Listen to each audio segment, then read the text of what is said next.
wonderful Tuesday evening, everybody. Chris McDonald with you. We're grateful to have everybody, and we are so proud to have this beautiful young lady by phone with us, Mahgdalen Rose, the Rose Report. And she's not a guest to me. She's family. She knows she's like my own daughter. I call her my goddaughter. And we just love her and her mom and dad, all of them to death. And we're grateful for her being with us tonight. It's been a while, kid. It's good to see you tonight. I want to congratulate you on your life changes. And but we're grateful to have you. And always, you're an eternal guest on the McFiles and an eternal friend to this broadcaster. You've been a great blessing to us each time you've been on. It's good to see you tonight. How are you, hon? I'm good. Thank you for having me on. Well, we've got a lot of shows ahead with you this year because you'll be our official political correspondent. We'll be on air election night this year coming up in November, and probably we'll do some shows during the debates because I cannot wait to get your take on those and and so forth. We'll have some fun, and we're going to try to get a panel together, some other people, but you're going to be our main co-host for those events, and I'm excited for that this year. Hey, a couple of quick things. We've not talked in quite a while. There's a lot going on. I'm just going to ask you a general question before we get going tonight. What's your thoughts on the country right now and things that are happening? What's some of the most intriguing things you've been hearing in the circles of the young and those that would look at me and call me great-grandpa or somebody like that? That I would probably be old enough to be their grandfather. But what's circulating in the world of the young and the country as it relates to the country tonight? Well, I think the main thing is just that young conservatives sort of look at this election and go, all right, we know it's going to be Trump. We know he's the nominee. It is what it is. And there's not like a level of interest, I think, has been in other elections. For example, if you really think about it, does it feel like we're about 170 so days away from the election? Does it feel like that? Do you feel the electric buzz in the air? Not really. In the same way you felt in 2016 or 2020. I mean, 2016 specifically was like this countdown to this major event. It felt life-changing. 2020 felt super important. It felt like it mattered. But right now, I don't feel it like that. And I'm in a state that both parties are fighting for. It's certainly not a deep blue state yet. And there's not this election buzz. And I think there's a reason for that, which is that Biden is very old and is not a campaigner anymore. And Kamala Harris is not someone they push out heavily to campaign. And Trump is bogged down by the trials. So it's kind of like you have two incumbent presidents instead of one because of how much work Trump has to put into all of this and how much focus he has to have on it. So the advantage he would have of not having to run the country right now, he doesn't have because he's so bogged down by the trials. That's interesting. How does the young community view the trials? Do they see these as most adults see them as shams, or do they? Let me rephrase that question. Does the younger people, Mahgdalen, pay more attention to these trials than most adults do? Because most of us out here see this as all fair. We see it as a attempt to derail Trump in the campaign. And we had James R. on last night, and me and him were talking about this, that this Bragg case, honestly, is the last hurrah. If Bragg goes down, and it's looking more and more every day like his case has been a sham and it's not going to go far, I think the others just fall apart. But that's from my perspective, okay? That's the older perspective. But from your perspective, does the young people pay more attention to this than we do? No, I don't think so. I think if anything, older people are paying more attention to this trial because I hear it from older conservatives. I hear them talking about it and paying attention to it. I think a lot of young people in general, both Democrat and Republican, look at this and go, yeah, well, we thought eventually the left would get Trump on something or they'd have him in some sort of criminal action. There's not this shock. And I think this is really what the core is. Everyone in this country knows who Donald Trump and Joe Biden are. There is no mystery. Joe Biden was the vice president for 8 years. He was a big deal in the Senate. Trump was the president and was a major media personality. There's no confusion. There's no question over who these two people are anymore. And so one of the problems that Trump has is getting people motivated enough to vote. A lot of times in presidential elections, you can really paint one guy as less cool or less in touch with what's going on. But at this time right now, both of these are much older men. Both of them have very large political backgrounds. Trump is no longer the outsider who came out of nowhere. He's not like the young ingenue in politics anymore. So you have this situation where both these people are known by the public. We just had this happen in 2020 with these exact candidates. The only difference is going to be Trump will have a different vice president than he did that time. So why, honestly, are people that involved? Why would you be that involved? You think people are ready to vote for who they're going to vote for, and that's just how it's going to be. As of right now, and I know a lot can change between now and November, where do the young people stand? I know that Biden will pull some votes, but do you see any uptick with the youth vote going to Trump this year as compared to the last two times? I think Trump has a shot at having more of the youth vote than he did before because of how bad shrinkflation is. And I'll give you an example of this. So one beauty product that I use for it's a facial cleanser. It used to be quite a big bottle, and it used to be about $20, and you'd go into Walgreens and you'd buy it. So about a week ago, I go in, and it is half the size, and it is only $1 cheaper. And these are the kinds of things. It's called shrinkflation. Companies are shrinking their products, or they're making smaller meals, or whatever it is, but they're keeping it the same price. So they're lowering it by such a marginal amount it doesn't matter. And young people are very bothered by this. I've seen the TikToks about this. I've spoken about this with my friends. We are very frustrated by it. It feels like robbery by major corporations. So this is something that Trump talks about. He wants to address it. There's a frustration that he shares. Even if it's not his frustration, he knows it matters to people. The Biden administration is pretending that this is not real. They're pretending that there is no inflation, that there's no problem, that shrinkflation is a Republican talking point. And I think because of that, Trump has a better shot at winning over young people than he has in a very long time. Okay. The question is, does he talk about it enough, or does he get bogged down with older topics that people don't care about? He's got to stay current this time. Well, that's fair enough. Now, did I hear you say that it was a facial thing that you went and bought? It was costing more?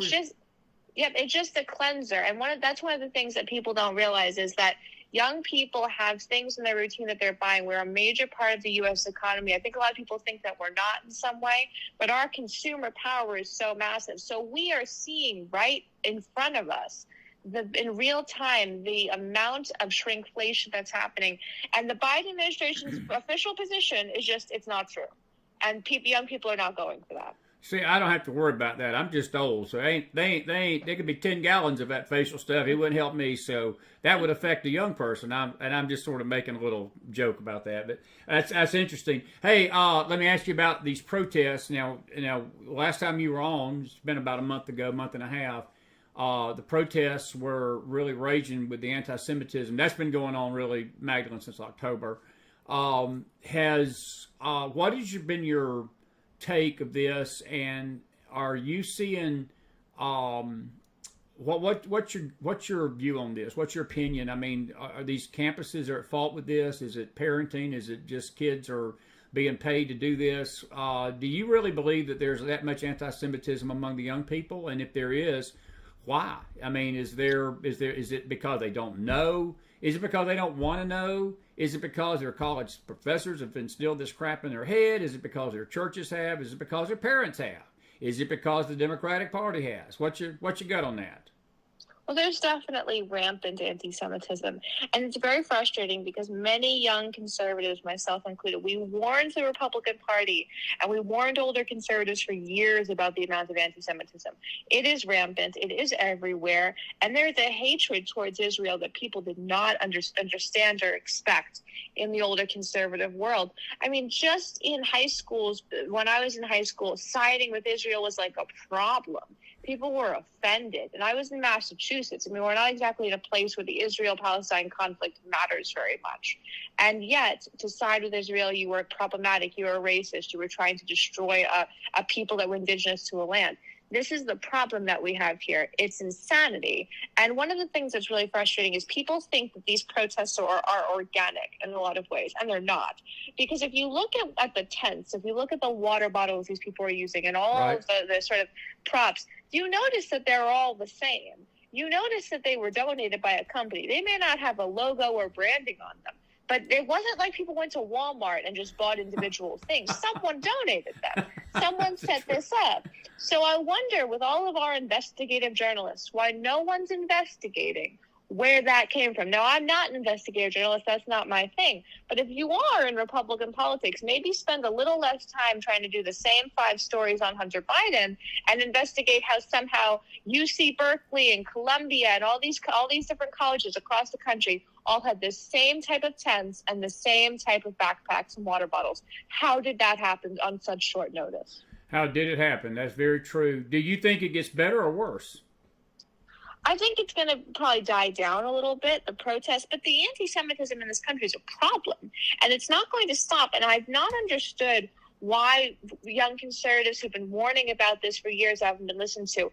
You know, thinking back to 2016, remember the UC Berkeley riots and all of that when Ben Shapiro tried to go to campus, and people didn't understand that.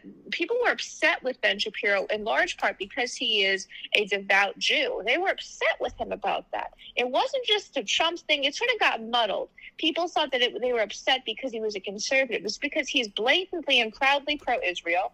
He's a practicing Jew. He cares very much about his faith and Israel. And people missed that. They thought everything was about Donald Trump. But Ben Shapiro did not miss that, which is why he came out so hard against the protests this time. This is going to continue to get worse. And I don't think in 20 years you can count on the United States in any way to support Israel based on our current trajectory. This question is more for you than the young people, because what did you think personally of this UN moment of silence that they gave this butcher of Tehran, Mahgdalen? And kid, you're in your early 20s, but this butcher has had a history of hanging teenagers. There's one story we heard about, a 16-year-old that got raped here just recently and went to the authorities, and they drug her into the street, hung her from the gallows in Tehran. That was just not isolated. That went on all the time. But yet, the UN couldn't stand in silence for October the 7th. But yet, they stand in silence for this monster, this piece of you-know-what monster that butchered thousands of women, children, men, boys, girls.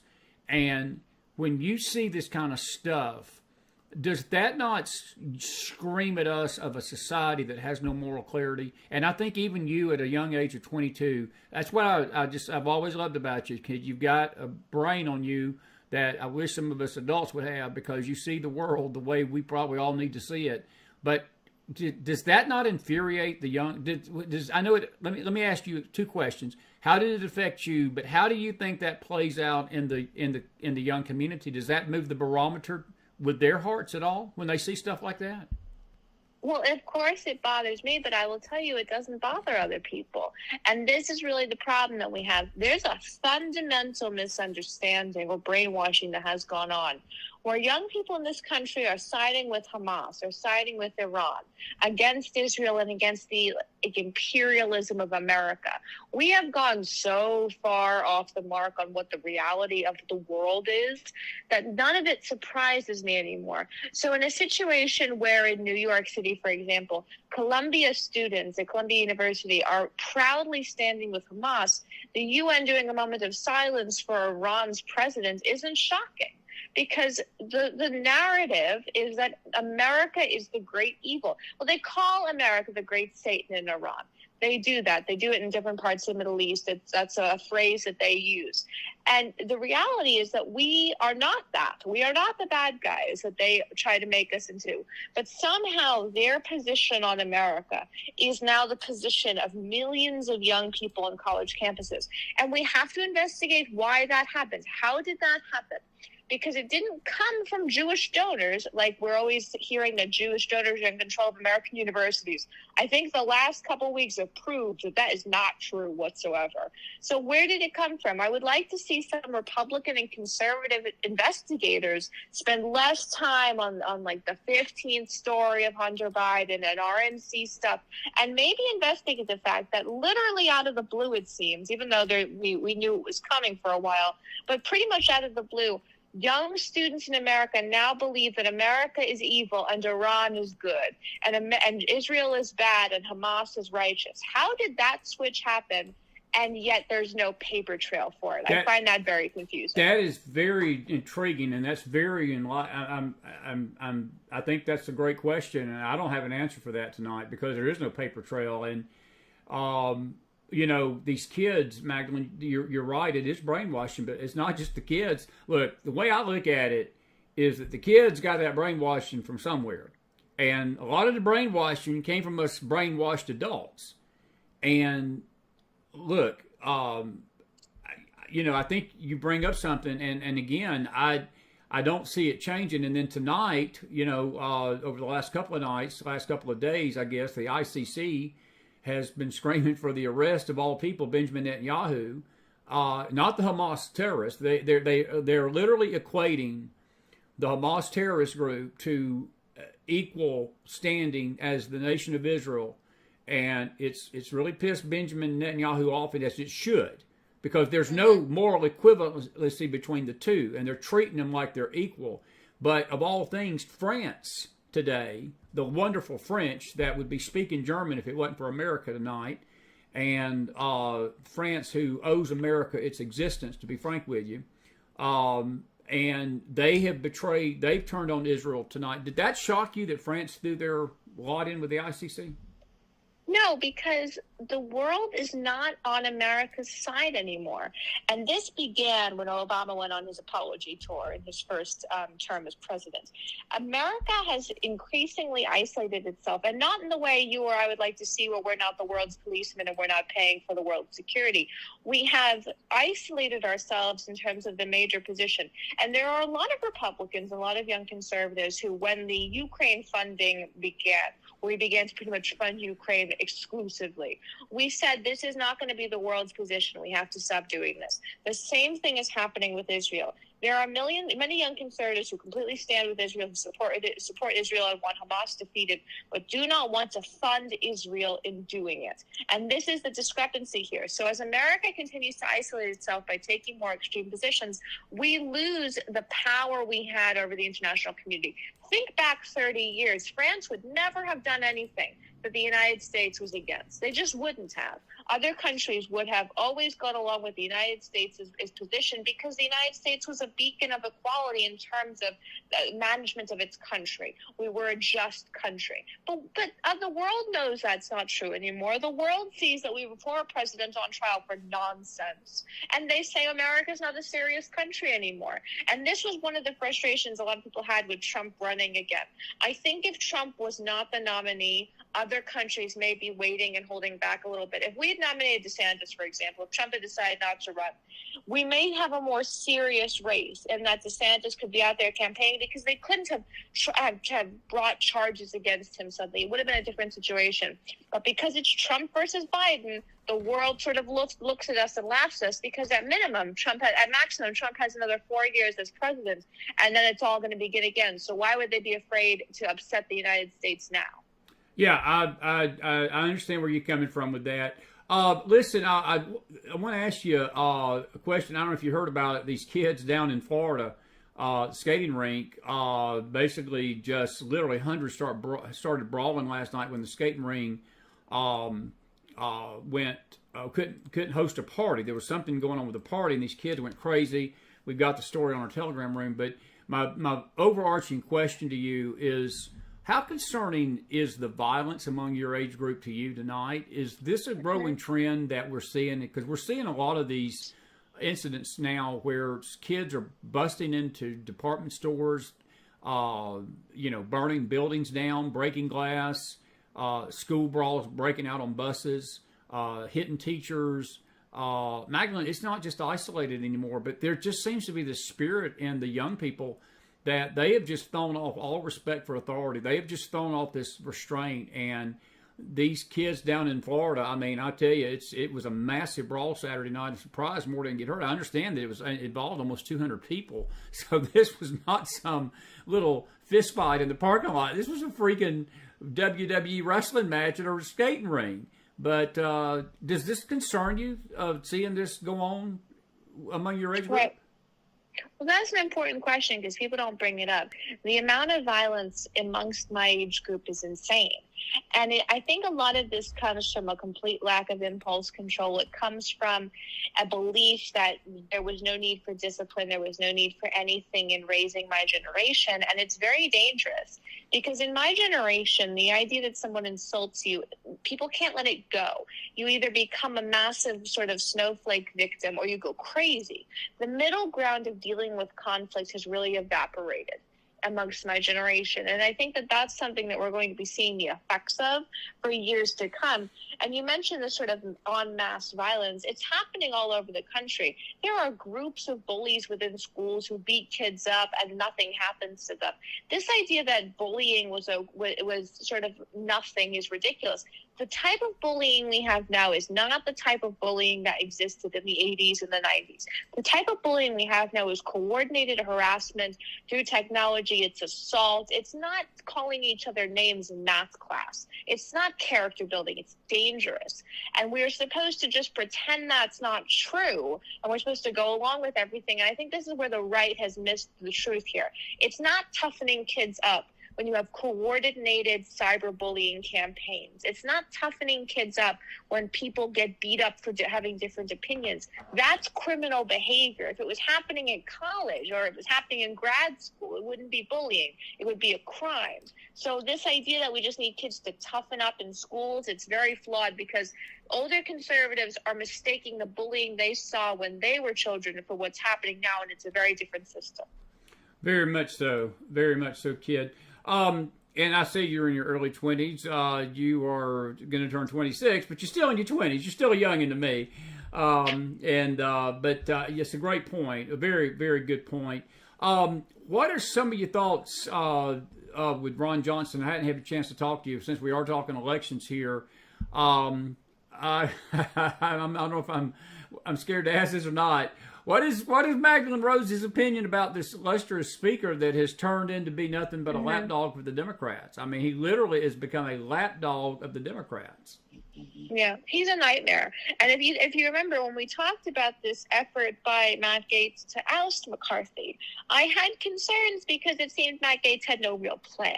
It never seemed to me like Matt Gaetz was ready and with a whole plan and had a whole system laid out.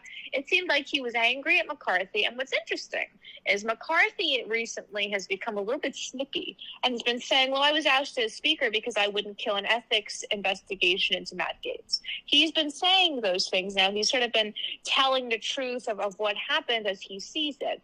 And one of the problems with Speaker Johnson is he is not compelling. He was not built for this job. When someone is Speaker of the House of Representatives, Republican or Democrat, they're supposed to be a great backroom dealer or a great legislative mind. They're supposed to have a quality about them that sets them apart from their peers within Congress. Speaker Johnson has none of that. He's simply a guy a majority of people agreed to vote for because we had an issue with the line of succession because we have no speaker. That's what happened here. He's not well suited to this position. I believe he's a Christian. I believe he's a conservative.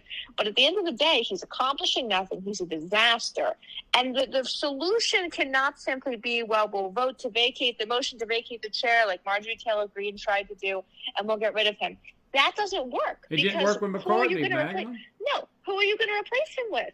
What are you going to try to bring back somebody else? We have to stick with him now because we have no other choice, and we're in an election year. And what's very frustrating, I think, is that Trump made it clear he didn't want to move forward with this, and Marjorie Taylor Greene did it anyway. And if you notice, she's being a bit iced out by the MAGA world now because Trump is mad at her, and that's been very clear from her lack of invitations and the icing out that's happening. People are mad at her in the Trump campaign because just like Matt Gaetz, she had no plan. The difference is Matt Gaetz had Trump's pseudo blessing to do this because Trump's always a little bit angry at McCarthy. Marjorie Taylor Greene was told not to do it and didn't listen. Well, speaking of Miss Green, what did you think about the WWE women's cat fight on the congressional floor last week? I've got so much to talk to you about, so I'm just giving this to you off the top of my head as it's coming to me. What was your view? I think MTG didn't do herself any favors, Magdalene. Look, and I'm no fan of AOC or Corey Crockett or whatever her name is. But I don't think MTG came out of this looking any better than they did. That's just my opinion. No, she didn't. And what did she accomplish? She made Republican women look stupid. That's all she accomplished. She's unfortunately the greatest voice for Republican women in the House of Representatives. And now all that we think of is her talking about like fake eyelashes and things. This is my frustration with these MAGA politicians. They're accomplishing nothing. They get nothing done. They take up all the political media oxygen. And that's fine if you're just in the sort of drama of politics and DC is corrupt and everything. But we have real problems. The economy's a mess. The world is laughing at us, and our foreign policy is an unmitigated disaster. With under Biden, in the last 4 years, we've had the fall of Afghanistan and the invasion of Ukraine and a coordinated mass terror attack on Israel. If that's not an indicator that the world's not afraid of Biden and that Biden and Anthony Blinken, who's one of the worst secretaries of state in American history, don't know what to do, I don't know what is. So we also have the issue with Taiwan, of China trying to edge more and more over there and not caring that the United States is trying to deter China from doing that. So with Marjorie Taylor Greene, all she's done is embarrass the Republican Party. And I blame this on a weak speaker, because if that had happened under Kevin McCarthy, whatever he would have done in response to it, we might never have known. But there would have been a consequence. He would have taken away funding. He would have taken her off a committee. He might have just shamed her amongst the caucus. We might never have known what he'd done, but he would have done something. We both know that Speaker Johnson simply thought, I'm glad I wasn't involved in that. Let me ask you this, and this is, I know this is up for opinion. Let me just do a house cleaning issue here. Not in a bad way. We're grateful everybody's with us tonight on this early bird McFiles. We got a doubleheader coming. We got James Akers coming at 10:15 tonight, but we've got my dear goddaughter and my dear friend Mahgdalen Rose on tonight. Isn't she doing a great job? Put some fire in that house fire out there. If you got a question for her as it relates to politics or anything we've been talking about tonight, put it in the chat. We'll read it. There's been a few of them already out there that said that they always are grateful you're on, and I'm grateful for you as well. I got it's not a pointed question, but it's an opinion question, and I know that there's going to be mixed opinion about this because I've weighed this. Do you think that we hurt ourselves more by replacing McCartney and putting Johnson in than if we'd have just rode this out till the election, let the new Congress come in, make their call in January, and not have all this drama? Because I don't think we got a good trade. I don't think that we traded up. It's like we traded down. And I got friends in Louisiana, and they were bragging to me about Mike Johnson. They were just extolling him and saying he's the greatest thing under the sun. And I was all excited and thinking, man, this is going to be great. And Mahgdalen, we went down. We didn't get anybody better. We got somebody worse. Do you think we'd have been better off just to leave McCartney in there? Absolutely. I think this was a terrible mistake. And I understood Matt Gaetz' position a little bit. He was saying nothing was getting done under McCarthy. And I get that. And had he had any plan whatsoever, perhaps this would have gone well. But Speaker Johnson has no idea what he's doing. And that's something we have to just be honest about. He doesn't know what he's doing. I'm sure he's a lovely man. I'm sure he could even be a brilliant man. But brilliant men should not always be your leaders. Brilliant men should be the people who write your legislation. They should be the scientists who push the world forward. They should be those people. But they're not necessarily the people with all the power, because that's a different type of personality. That's a different type of skill set. And Speaker Johnson doesn't have it. Kevin McCarthy was a political animal. He still is. He is somebody who could raise $100 million if he needs to off of 3 meetings in California. That is a rare set of skills. Why we dismissed that at a time where Democrats are outraising us, and at a time where Ronna McDaniel's complete mishandling of the R&D finances is becoming even more clear with every day that goes by. I will never understand. We should have left McCarthy in. If they wanted to threaten McCarthy with a vacate the chair motion, fine, and try to get him to do a couple things, fine. But he was in no way hurting us. And I think that was the miscommunication. Matt Gaetz managed to convince people that McCarthy was hurting the Republican Party. If McCarthy was hurting the Republican Party, then Johnson's trying to nuke the Republican Party based on that comparison. That's very. I'm beginning to wonder. I really am beginning to wonder. And I don't want to think that about him. But he has truly become. We've got Hakeem Jeffries running the House, whether people realize it or not tonight. You got Hakeem Jeffries running the House. And I got to ask you another question, and this has to do with the debates that me and you're going to cover. We got one coming up June 27th and then one in September. Does this format that Trump basically caved on and gave Biden everything he wanted, does it not? Let me rephrase the question. I am of the opinion that these debates do absolutely zilch for Trump. It hurts Trump, not help him. And number two, I'm frustrated at him for even giving Joe Biden any kind of leeway instead of standing up and saying, no, we're not going to do it your way, Joe. You're not going to dictate the terms to me about these debates because these debates are twofold. And he's going right into CNN. And Magdalene, you know it as well as I do. They're not going to debate. They're not going to debate the cost of your facial cream at the store. They're not going to debate the foreign policy. They're not going to debate Israel's role in the Middle East. They're not going to debate the Afghanistan pullout. They're not going to debate those things. They're going to talk for an hour about Stormy Daniels, J6, and any other tawdry crap they can come up with on Trump.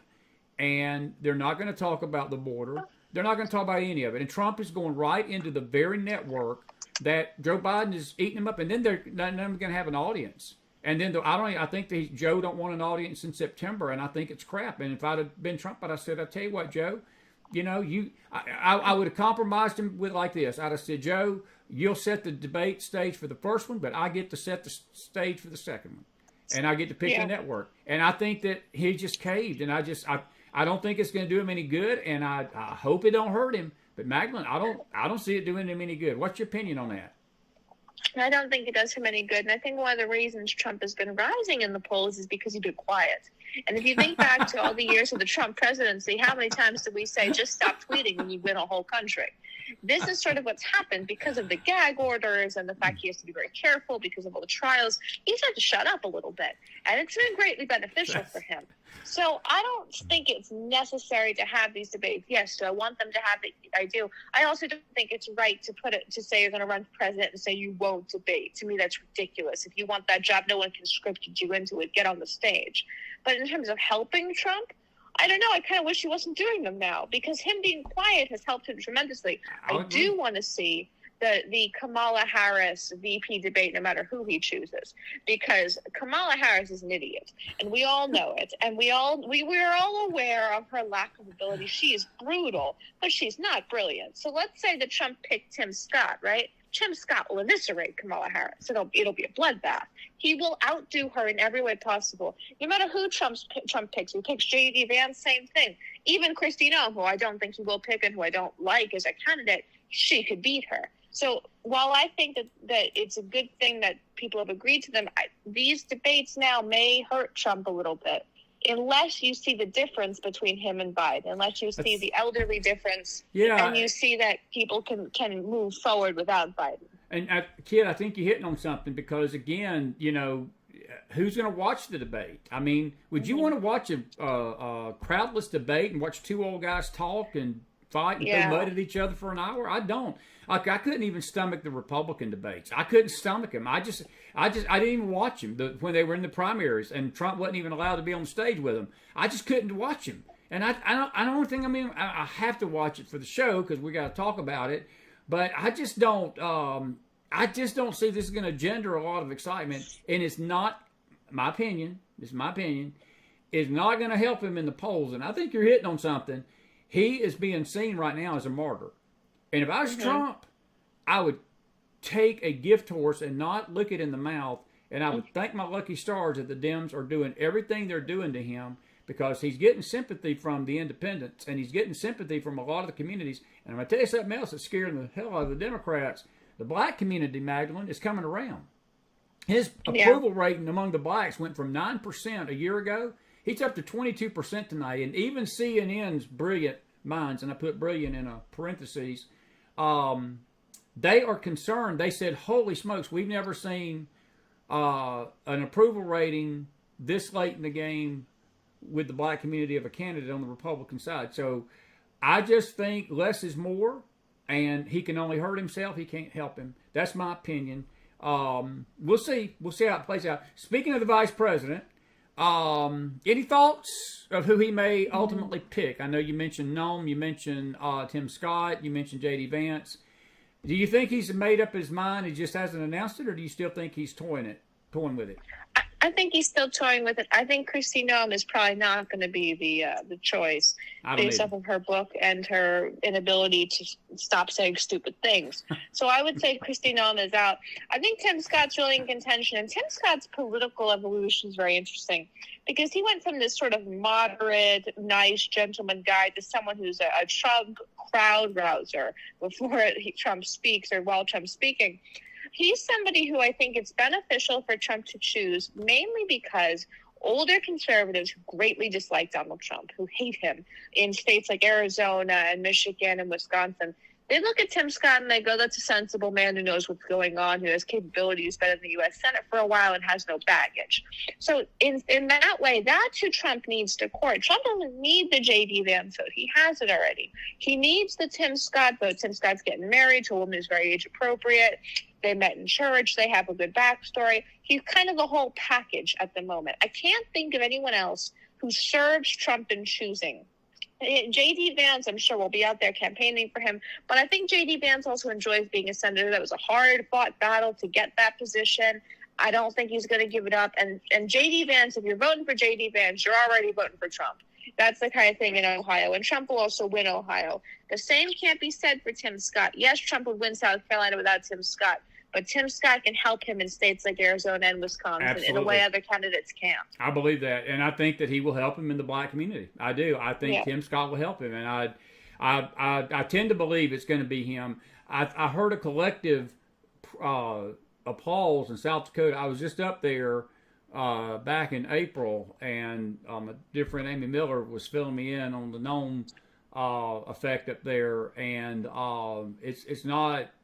It's not the glossiness and the gloss of her national appeal is not the same sentiment at home, and I think that I think you're right on that, and I don't think anybody in South Dakota is going to be that upset about that tonight. Hey, folks, if you got a question for her, I've not got no comments or questions. We're going to keep Mahgdalen. She can't stay with us like she used to. She's got a family to deal with tonight, so you got a question, comment for her. Put a comment in the house. Put a question. We'll ask her real quick and we'll interact with you, and we're so grateful to have you, kid. If you were picking his vice president, let me ask you this. Let's see what Sheila Despot just said. She says Johnson is up for re-election in Louisiana this year. Do you think he will lose? Hopefully the voters will have good options to vote for against him. I think that's a good question, and the election may take that. He's up for a re-election. Do you see him in danger in Louisiana, Mahgdalen? No, I don't see that at all. I think Johnson is really beloved in his state. I don't think that Johnson's a bad guy. I think he's a competent congressman. But this job requires brutality to be Absolutely. Speaker of the House. It requires either you're a backroom dealer, you're a great legislative mind. The guy has to be a warrior, man or woman, to have that position, Democrat or Republican. Hakeem Jeffries may seem very sort of kind and charismatic, but he's a pit bull in private, and we all know that. We all know that he keeps his caucus in control. Nancy Pelosi would never have turned it over to him if she didn't have complete faith in him. So we need somebody who has those capabilities. I'm sure Johnson's a nice guy and good to do what he needs to do in Louisiana, but this is just not his position. Yeah, that's great. That's a great point. And, Sheila, your question is a good one because, maybe there are some good options, but I don't see anybody. I think when you get down to these races like that, the local flavor tends to outweigh the national thing. And just because he's elected, don't mean he'll be speaker again, because the speaker vote would take place in January, so they'll be able to pick another speaker. That's a good question, though. Who do you think? Like, say the Republicans take the House, and we hope they take the Senate back. But if they take the House, who would you put in the speaker's place? That's actually I'll ask that question myself. That's not a bad question from the host of the show. What's your thoughts on the speaker? There's nobody who really jumps out at me. I don't think that there is a great congressman waiting in the wings. There are better choices. The problem is who really delivers for the Republican Party in that position, who fundraises, who's a great legislative mind. We don't need someone like Marjorie Taylor Greene because that's what she wants. She wants to be speaker. It's clear that that's what the push is. She wants to get rid of enough people where eventually she's the last person standing. You don't need a Trump guy or a Trump woman there. We already have the Trump enthusiasm of the Republican Party. Trump will come out and do whatever he needs to do to get it going. we need somebody really capable. I can't think of anybody at this point. I think someone like Thomas Massie would be great at pushing forward. I think he'd be great at having real legislation, but he's not somebody who can keep people in line. So you need this odd combination of a great legislative mind or a great fundraiser, but no matter what facet you have, it has to be somebody who can keep other people in line. And you need Republican unity, and I just don't see Republican unity at this point. Yeah, very well said. Mary Cleveland's got a good comment, and let's see what she says here. She says that wherever Trump goes, Vivek is right there before microphones building up Trump. Could he be the VP candidate getting exposure from the media? I tend to believe no. I think Trump pretty much deep-sixed that idea about a month or two ago. Now, I do see Vivek in his cabinet. I do. I think Vivek would make a good press secretary. That's just my opinion.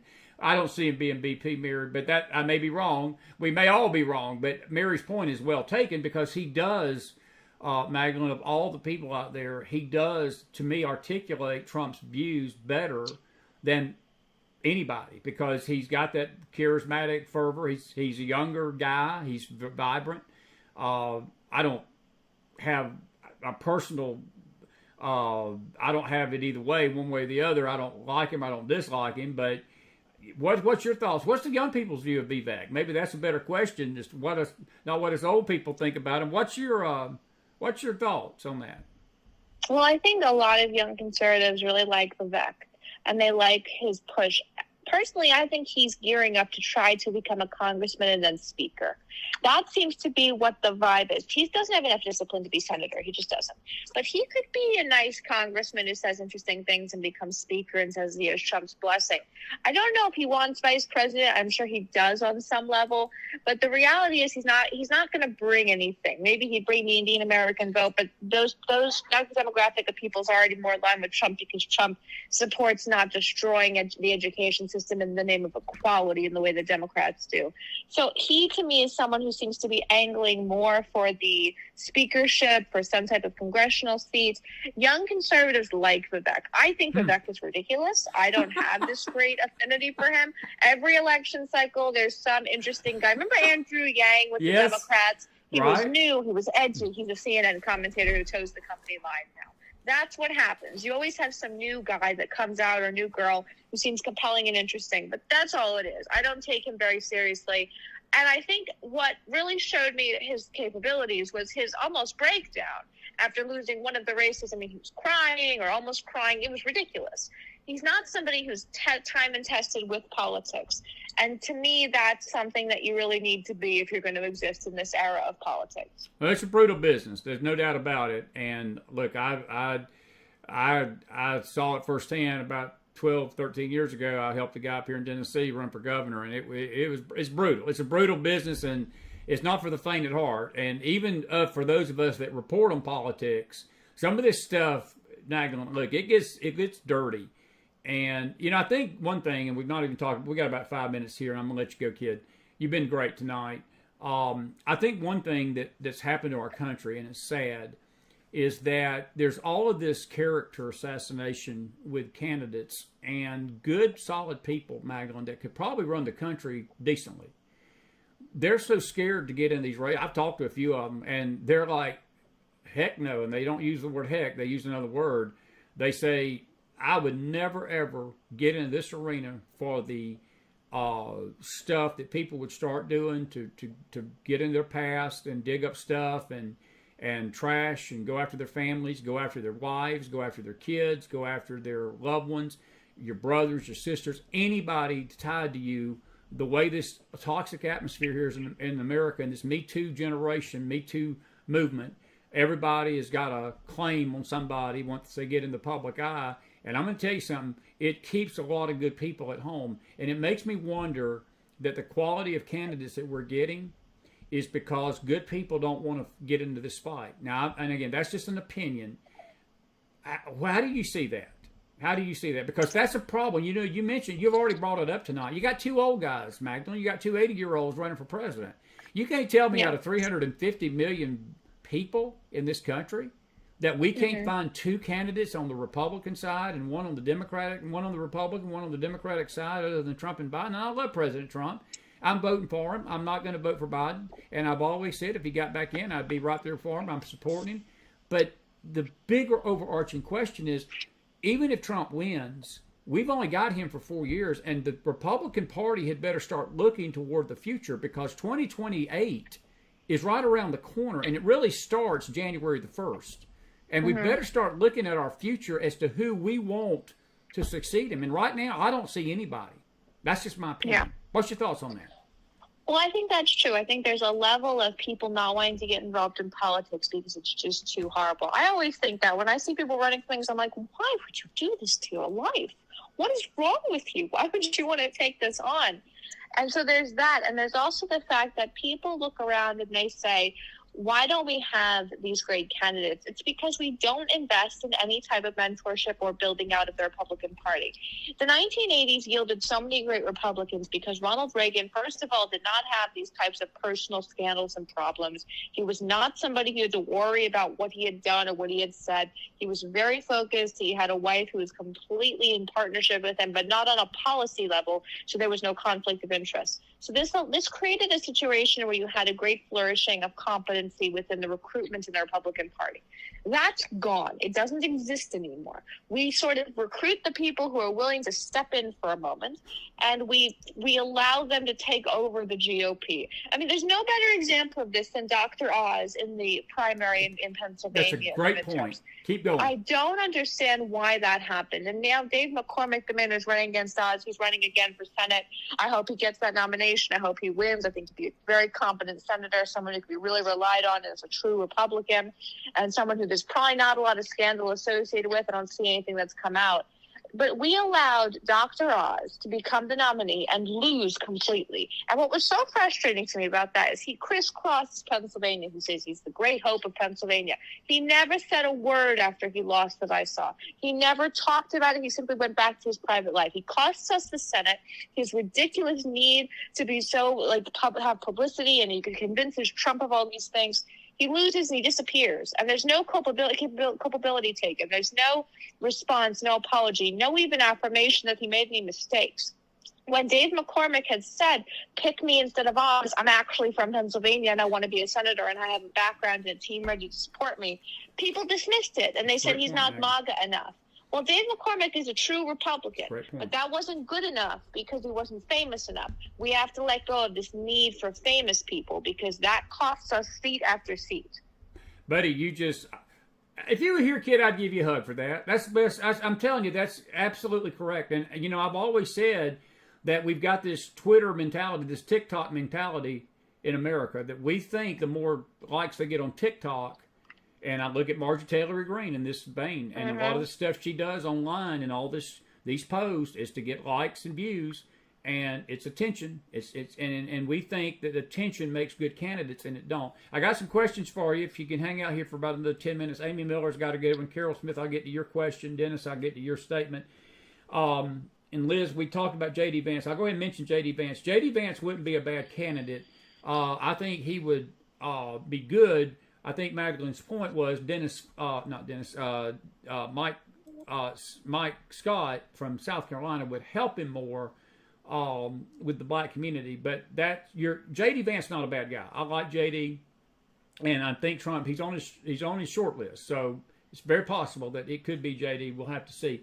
Amy Miller got a great question. She says, if Trump gets charged with a crime, despite the court case falling apart, what do you see happening with his run for presidency? Does he win, and does this turn even his critics to vote for him? It's not a bad question, Mag, because, I believe that these court cases are actually helping him, and it goes back to your point. Right now, he's being seen as a martyr. I mean, even the left. Look, when the left loses Anderson Cooper, okay, and it loses Jake Tapper, and it loses Bill Maher. Bill Maher was on Greg Gutfeld last night on Fox. Bill Maher is as liberal as they come. He's the most foul-mouthed comedian you'll ever see in this country. I mean, his program is, I got a 22-year-old that I'd be slow to even let him watch it because of the stuff that Bill Maher comes out of his mouth. He was on Fox last night telling the country, he's telling the left, he's saying, you can dislike Trump, but your hatred for his followers is backfiring, and you need to shut the blank up. That's basically what he said last night. Amy Miller's question, I think, my personal opinion, I think it's going to help him. I think it's going to be good for him, and I don't think his critics are ever going to come around, but I tell you what's going to do, it's going to show the country how corrupt the left is, and I think people are sick of that. What's your thoughts on that real quick? We got a couple of questions. I'll let you go. I don't think it's going to get his critics on his side, but I do think you're right. It does help him with those independents who maybe want to give him a shot, because it's clear that the Biden family has been allowed to get away with whatever they wanted. It's very clear they've been allowed to do whatever they want with no problems, and that the Trump family cannot so much as sneeze in the wrong direction without a New York DA trying to take them down. So that is really the difference that's beneficial to him. The only thing is this amount of time that he suspended these trials, it hurts us in our need to campaign and our ability. And I'd like to see the RNC try to address that and put together a really good crop of surrogates rather than just complain about it, because complaining about it's not going to get us anywhere. Yeah. Dennis Floyd says Marjorie Taylor Greene is one of the few who is willing to stand and fight. Wish we had more like her. And you know, I'm not going to disagree with that. I mean, she is a fighter. I just wish she would fight a little bit more wisely sometimes and learn when less is more. And I personally, I'm with Mahgdalen on this. And I'm not saying I'm against your opinion, Dennis. I understand your opinion. There's a lot of people that love her, and there's a lot of people that believe that very thing. But the fact of the matter is, this little brush up is all over the internet tonight, and it ain't Crockett and AOC that people are mocking. It's her. So I'm just saying, less is more sometimes, and I understand she does fight, but you got to fight wisely, because just to fight ain't going to accomplish a whole lot. And she is losing some traction. You mentioned it a while ago, and I didn't realize this. I didn't realize she had sort of lost favor with Trump, but I'm sort of noticed he don't really talk to her and don't mention her as much as he used to. So there must be a little rift. Are you getting out on pretty good information? There's a little rift in Tinseltown with him and her? Yep. Yep, and what's really clear about it is that Trump said don't do it. Trump made it clear he didn't want Speaker Johnson pushed out. He didn't want the chaos. He wanted to just focus on his election. It's not as if we have 3 years to the election. This isn't 3 years ago. It's like 6 months left. There's only about 170 so days. He said don't do it. She did it anyway. She owes her entire political career to Donald Trump. There are congressmen and women who don't owe their entire political career to Trump. Thomas Massie doesn't owe his career to Trump. There are lots of them who don't. She does. And she knows that. She knows she's only in that position because of his will and his grace towards her. So for her to go against him was ridiculous. It didn't make any sense. It was so short-sighted. And one of the things that I think with Biden is that Biden was Obama's Cheney. He was somebody who was able to do whatever he wanted, get away with whatever he wanted. So there's not this level of looking into Biden in the same way. Trump is always under siege. He's always being attacked. He should be able to count on the loyalty of people whose political careers he created from nothing. And she should have known that, and the people around her should have known that. And again, I don't disagree with Dennis's statement, because she does fight, and she's a polarizing figure on the right, just like many on the left are polarizing. And, you know, and again, I guess it remains to be seen. Look, she's from Georgia. She's from my home state, so I have a little, you know, fondness for her there because she is a Georgia girl, and look, I think that she means well. But I'm with you. I think she would have been wise just to listen to Trump's advice. I don't think Johnson's helped us. And she was one of the linchpins now wanting to get... She was one of the linchpins getting rid of McCartney, and now she's wanting to turn Johnson out too. We can't keep losing speakers back that we got for 6 months. We're gonna change speakers like I change shirts every day, for goodness sake. Hey, I got one final question for you, one final statement. It's Carol Smith. It's really good. She says, in your age group, what do you think that should be done to fix the mess that this country is in? That's a good statement. Magna, what does your age group think about this mess that we see in having this country tonight? What do y'all see as fixing it? Well, I think the first thing is there has to be some sort of plan to, first of all, stop the accumulation of more student debt and address the current student debt. Not simply a bailout, but the fact that banks and colleges are allowed to set young people up for the rest of their lives to be saddled by hundreds of thousands of dollars of student debt is unconscionable. It's ridiculous that this has been allowed to happen. There needs to be a nationwide audit of every college and to look at what's really being done and whether or not it should really cost $60,000 to go to college for 1 year in some colleges, or even $30,000. Does the amount you're charging in any way, shape, or form equal out to the amount that it costs to educate somebody? And even if you gave them another 20% just so they can turn a profit, just so that they can invest in whatever they want to invest in the college, it still would not equal what's being charged now. If you look at that, you can start to solve some of these issues and see what's really being taught. And then, of course, you can look at curriculum. But the fact that banks and colleges in this country have been allowed to charge this amount of money is ridiculous. It's unconscionable. It's criminal. And I think that Republicans need to talk about this. If Republicans led the effort on auditing colleges in this country, we may see some real change be effective. And I think in addition to that, there needs to be a discussion about the housing market in this country because it's a nightmare.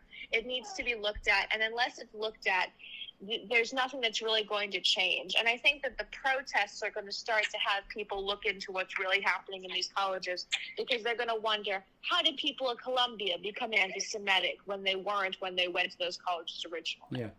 I hear somebody in the background. I got one final quick question for you, and Charlotte, good to see you tonight.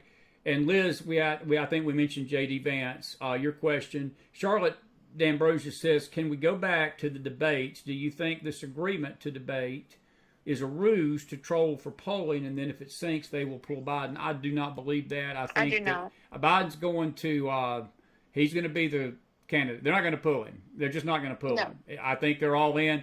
I think that they're trying to protect him, Charlotte. What they're trying to do, they don't want a live audience because they're scared that Joe's going to forget where he's at, or he's going to say something stupid, which he's going to say something stupid anyway. But if there's not a live audience there, the media, it's going to be easier for them to clean that up. But I don't think it's a ruse.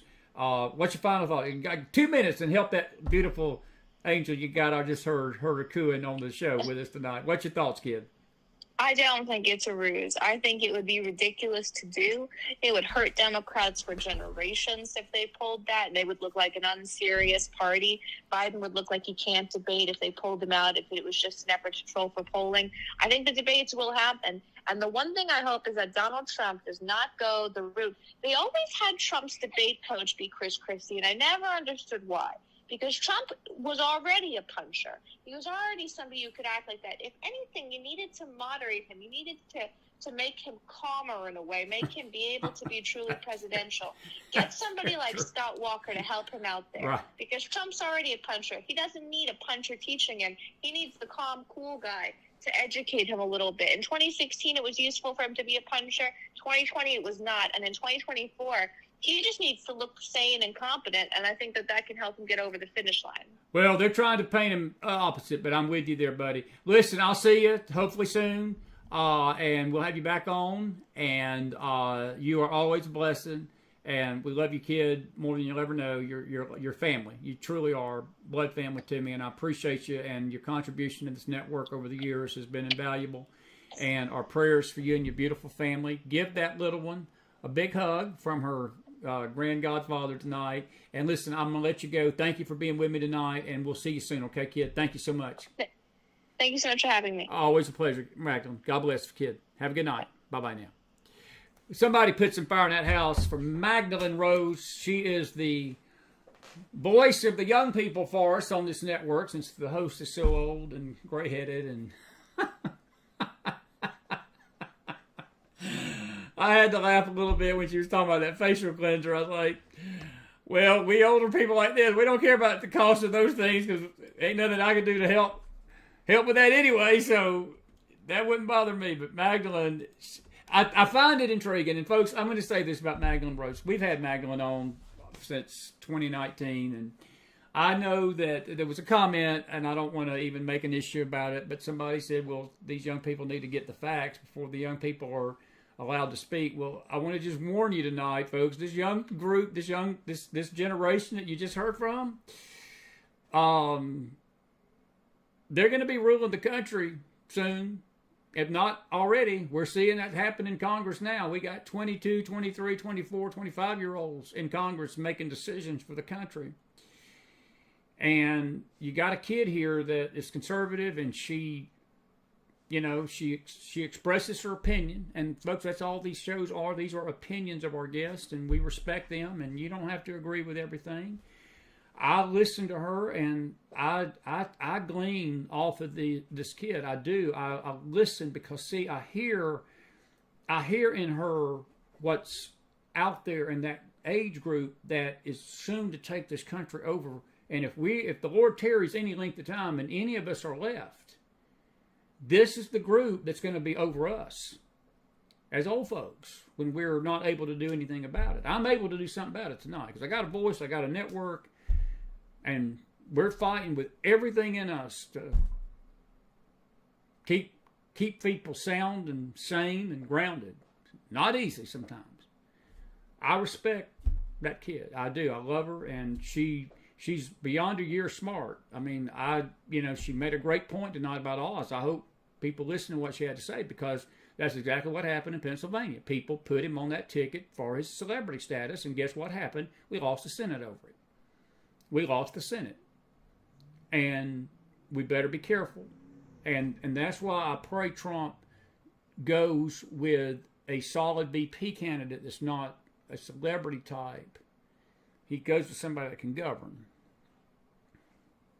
And I'm mixed right now as to who I want. I know who I don't want, but I think it's going to come down to JD or Tim. We'll see. Liz, your statement about JD Vance. I like JD Vance. He's a good guy. Seems to be from Ohio. But politically, I think Tim Scott helps him more. And that's as of tonight. Now, Liz, I've been prone to change my mind. Ask me that question again in 2 months. If the country's gone to hell and back, I might have to rethink that statement. And we might need somebody like J.D. Vance in there to mix things up. And anyway, that is pretty good. We're grateful. Dennis, I have to say something that Dennis Floyd said. He says, I'm waiting for the Chris McDonald James R ticket. Dennis, no, you're not. Trust me, you don't want the McDonald James R ticket. Lord have mercy. Everybody on this show would disown me. I wouldn't have a listener left. One day on that campaign trail, it'd be over with. Trust me. Even though I would put James R as my spokesperson, I'll let James R do the talking. I'll let James R do the talking. That's all I got to say. Anyway, hey, we're not even done yet. This is just the beginning tonight. So, if you're going to be up for a while, James Akers, he had to come on later tonight. I gave him the choice. I was going to switch Mahgdalen out with him, have her late and him early. But Mahgdalen said, I need to go early because of the baby, because of my kid. And I said, well, okay, well, I'll put you on today. And I told James, I said, can you go 10? He said, that is perfect for me. So he picked the late show tonight. So we're not done yet. So we're going to do all this over again, but we're going to talk mainly about Iran tonight, the situation over there, Middle East stuff with James' foreign policy and some other things and all so forth. Did you enjoy Mahgdalen Rose tonight, folks? Isn't she precious? She's just a precious kid. And I thank you all for your comments. And folks, listen, we're not intimidated by people that disagree with our guests. I mean, it ain't the first time it's happened. It won't be the last time. Chris has learned how to handle it a little bit better. I feel like I've matured quite a bit over 7 years doing this show, and I've realized that everybody's got their differences of opinion out there, and we're fine. As long as you're respectful and not rude to my guests, I don't mind you expressing a difference of opinion. I mean, the main thing I've always concerned myself with is the politeness and the manners, because we're not going to be rude to my guests. I don't care how much we disagree with them. We're going to act like adults and not children. But to disagree with somebody, well, I'm not upset, and I think Mahgdalen's not upset either. She's mature enough to know that people don't agree with her all the time, and we've talked about that. And she's a smart kid, and she's not going to change her mind. She's going to still believe what she believes, and I'm sure those that disagree with her will believe what they want to believe. And I guess, as my dad used to always say, the most famous McDonald saying that he always looked at me with, among many, he said, son, it's all going to come out in the wash